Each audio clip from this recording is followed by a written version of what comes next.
Innal hamdalillah nahmaduhu wa nasta'inuhu wa nastaghfiruh wa na'udzu billahi min shururi anfusina wa min sayyiati a'malina.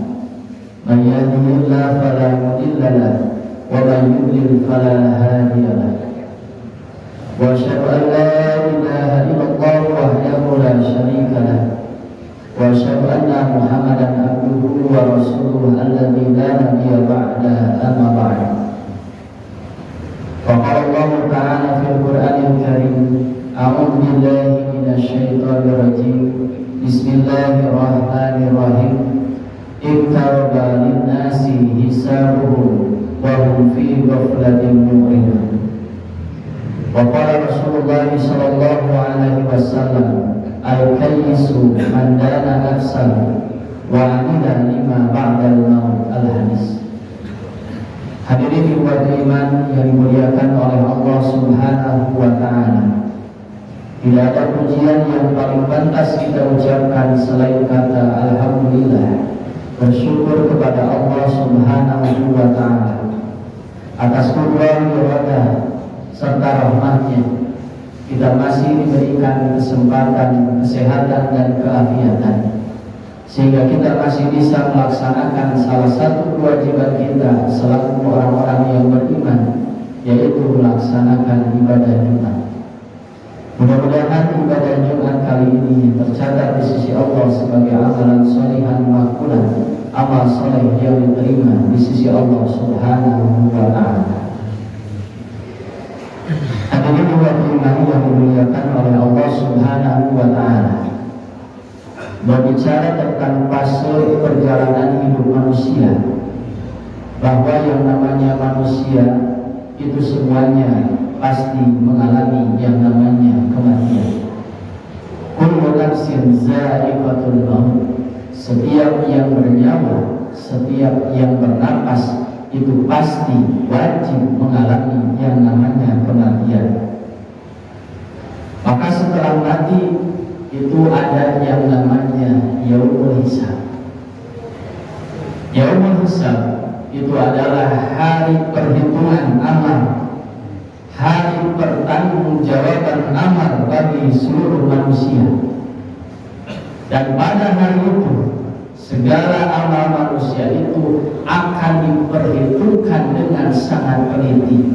Kenapa? Karena yang menghisabnya adalah Allah yang maha teliti atas segala amal yang telah manusia lakukan. Dan setiap amal itu pasti akan mendapatkan balasannya. Faman ya'mal mithqala dzarratin khairan lahu. Barang siapa yang melakukan kebaikan walaupun hanya sebesar biji sawi, itu pasti yarahu, dia akan melihat balasannya. Wa man ya'mal mithqala dzarratin syarran yarah. Dan barang siapa yang melakukan kejelekan walaupun hanya sedikit saja, itu juga pasti orang tersebut akan melihat balasannya. Yaumul hisab itu pasti akan datang, walaupun banyak orang yang tidak mempercayainya. Bahkan ada orang yang meragukan tentang yang namanya yaumul hisab. 15 abad yang lalu Al-Quran sudah menerangkan tentang hari penghisaban. Di dalam Quran surat Al-Anbiya ayat 1 diperingatkan, iqtaraba lin-nasi hisabuhum. Telah semakin dekat kepada manusia perhitungan amal mereka. Wa hum fi ghaflatin mu'ridun. Sedangkan mereka dalam keadaan lalai dengan dunianya. Wa hum mu'ridun, dan berpaling dengan akhirat. Di sini digambarkan bahwa waktunya itu iqtaraba, semakin dekat.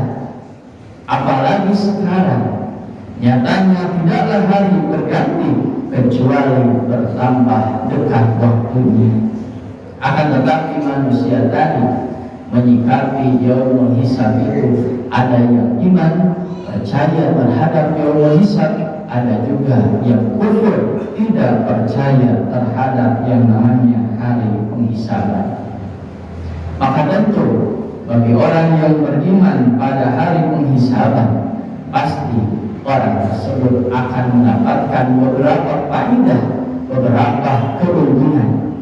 Yang pertama, orang yang percaya terhadap yaumul hisab, pasti mereka akan mengurangi angan-angan dunia dan lamunan-lamunan yang tidak berguna. Dengan demikian, waktunya itu pasti akan dimanfaatkan dengan sebaik-baiknya, yaitu diisi dengan bermuhasabah, diisi dengan bertafakur, bertadabbur, dan akan diisi pula dengan ucapan dan tindakan yang sesuai dengan aturan Allah Subhanahu wa Ta'ala, yang disebut dengan amal soleh yang bermanfaat untuk kemaslahatan dunia dan akhiratnya.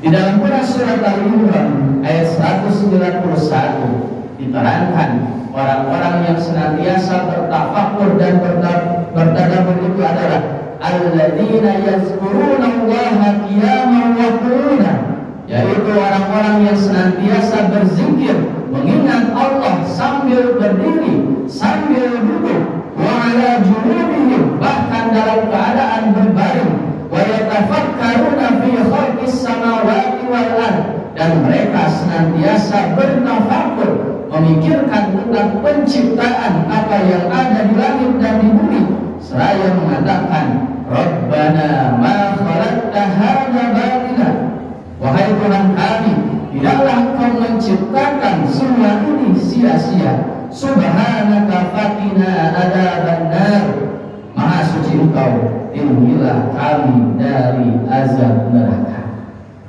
Kemudian di dalam hadis riwayat Tirmidzi, Rasulullah sallallahu alaihi wasallam bersabda, al-qaisu man dana nafsahu, orang yang cerdas kata Nabi adalah orang yang senantiasa bermuhasabah, mengevaluasi dirinya, wa amila lima ba'dal maut, dan beramal untuk bekal kehidupan setelah kematiannya.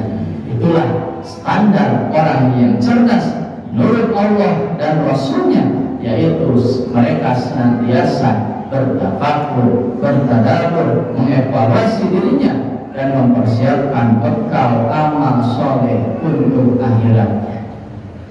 Hadirin hadirat yang dimuliakan oleh Allah Subhanahu wa Ta'ala.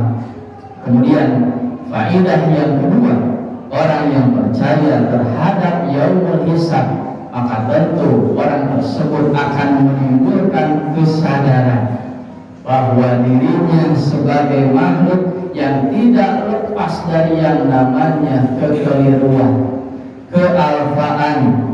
Oleh karena itu, mereka berusaha akan membersihkan dirinya dari dosa-dosa dengan selalu beristighfar, memohon ampunan kepada Allah Subhanahu wa Ta'ala dari segala kesalahan dan kealfaan yang telah dilakukannya.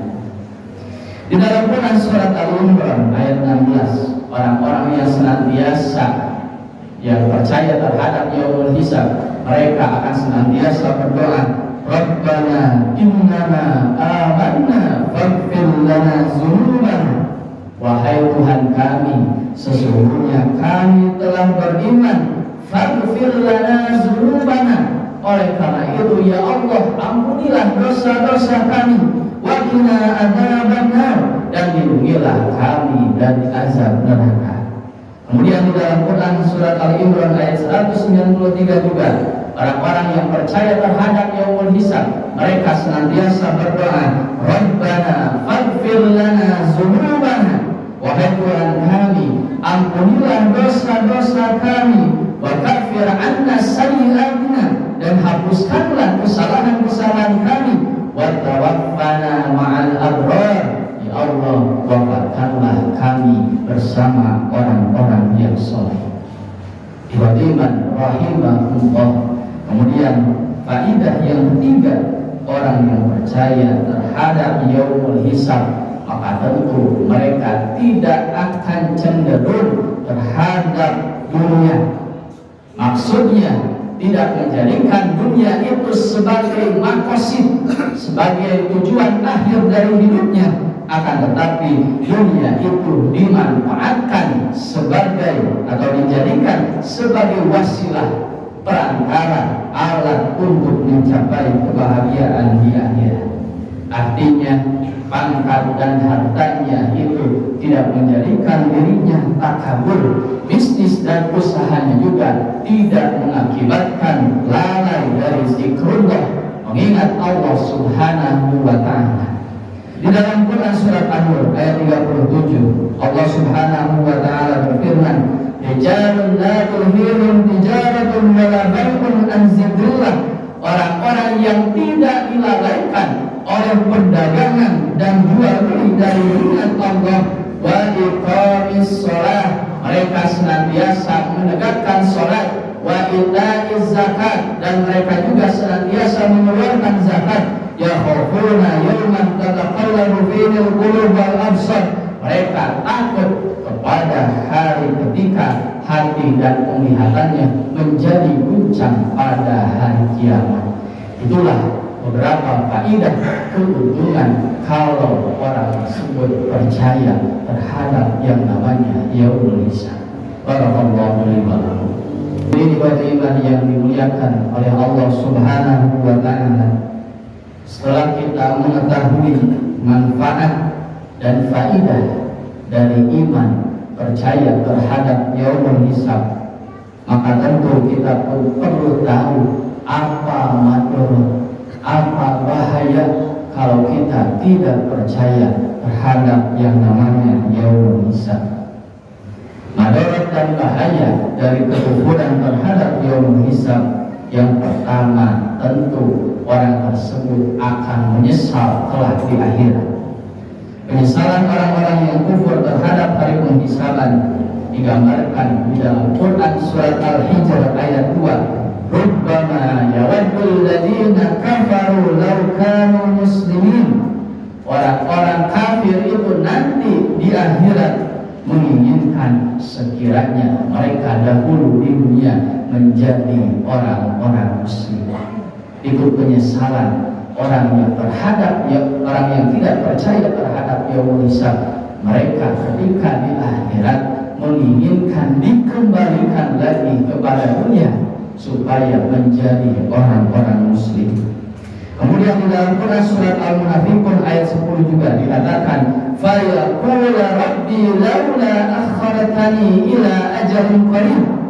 Orang-orang yang tidak percaya terhadap yaumul hisab, mereka menyesali sambil mengatakan, rabbi laula akhartani, wahai Tuhanku, sekiranya engkau berkenan menunda kematianku sedikit saja, ila ajalin qarib, fa asaddaqa wa akum minas shalihin, maka tentu aku akan bersedekah, aku akan infak, wa akum minas shalihin, dan aku akan menjadi orang-orang yang saleh. Itulah penyesalan orang-orang yang tidak percaya terhadap yaumul hisab. Mereka akan menginginkan dikembalikan lagi ke dunia supaya menjadi orang-orang muslim, supaya ingin berinfak, supaya ingin beramal soleh. Kenapa? Karena mereka sudah melihat hasilnya, bahwa surga itu ada, neraka itu nyata, dan siksa Allah itu pasti adanya. Iman rahimakumullah. Kemudian yang kedua, madarat, bahaya kalau kita tidak percaya terhadap yaumul hisab.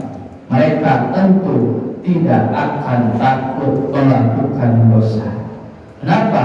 Karena merasa tidak akan ada yang namanya pertanggungjawaban dari segala amalnya. Artinya setiap tindakan tidak lagi diperhitungkan benar dan salahnya, halal dan haramnya juga tidak menjadi pertimbangan. Kemudian agama dianggap penghalang, akhirat didustakan, akhirnya hidupnya makin tersesat, jauh di dalam kegelapan, dirinya penuh dengan dosa, akibatnya azab Allah yang akan menimpa dirinya. Di dalam Quran surat Al-Imran ayat 11 digambarkan, orang-orang yang seperti itu bagaikan hadabi ali Fir'aun, keadaan mereka itu seperti keadaan pengikut Fir'aun, walladzina min qablihim, dan orang-orang sebelum mereka, kazzabu bi ayatina, disebabkan mereka mendustakan terhadap ayat-ayat Allah, fa akhadahullahu bi dzunubihim, maka Allah akan menyiksa mereka disebabkan dosa-dosa mereka. Wallahu syadidul iqab, dan Allah maha berat, sangat berat hukumannya. Iman rahimahullah. Kemudian yang terakhir, orang yang kufur terhadap yaumul hisab, maka tentu orang tersebut akan hubbud dunya wa karahiyatul maut, akan cinta dunia dan takut dengan yang namanya kematian. Cinta dunia yang berlebihan itu pasti akan melahirkan sifat tamak, sifat rakus terhadap harta, dan orang yang rakus terhadap harta maka tentu akan melahirkan sifat bakhil, pelit, moped, merege capjahe, untuk kasiran, enggan memberi kepada yang lain, malah sebaliknya ingin merampas hak-hak orang lain. Akibatnya mereka tentu akan saling membenci, saling mengkhianati, akhirnya saling membunuh satu sama lainnya. Sifat inilah yang dikhawatirkan oleh Rasulullah SAW yang menimpa umatnya setelah beliau tidak ada. Di dalam hadis riwayat Imam Muslim disebutkan, ittaqu zulma, kata Nabi, hati-hatilah kalian terhadap yang namanya kezaliman. Fa inna zulma zulmatun yaumal qiyamah, karena kezaliman itu adalah kegelapan-kegelapan pada hari kiamat. Wattaqusyuh, hati-hatilah kalian terhadap yang namanya asyuh, sifat kikir, sifat bahir. Fa inna syuha ahlaka man kana qablakum, karena kekikiran itulah yang telah membinasakan orang-orang sebelum kalian. Hamalahum ala an sabaku dima'ahum, kekikiran juga mendorong mereka menumpahkan darah mereka, wastahallu maharimahum, dan menghalalkan kehormatan mereka. Iman yang dimuliakan oleh Allah Subhanahu wa Ta'ala, mudah-mudahan kita semua termasuk kepada orang-orang yang senantiasa bermuhasabah, bertafakur, bertadabbur, mengevaluasi dirinya, sehingga kelak pada hari kiamat kita akan mendapatkan hisaban yasiro, hisaban yang ringan dari Allah Subhanahu wa Ta'ala. Beriman rahimahullah, demikian yang bisa disampaikan, mudah-mudahan ada guna dan manfaatnya. Rabbana la tuzigh qulubana ba'da idh hadaytana wa hab lana min ladunka rahmah innaka antal wahhab. Rabbana atina fid dunya hasanah wa fil akhirati hasanah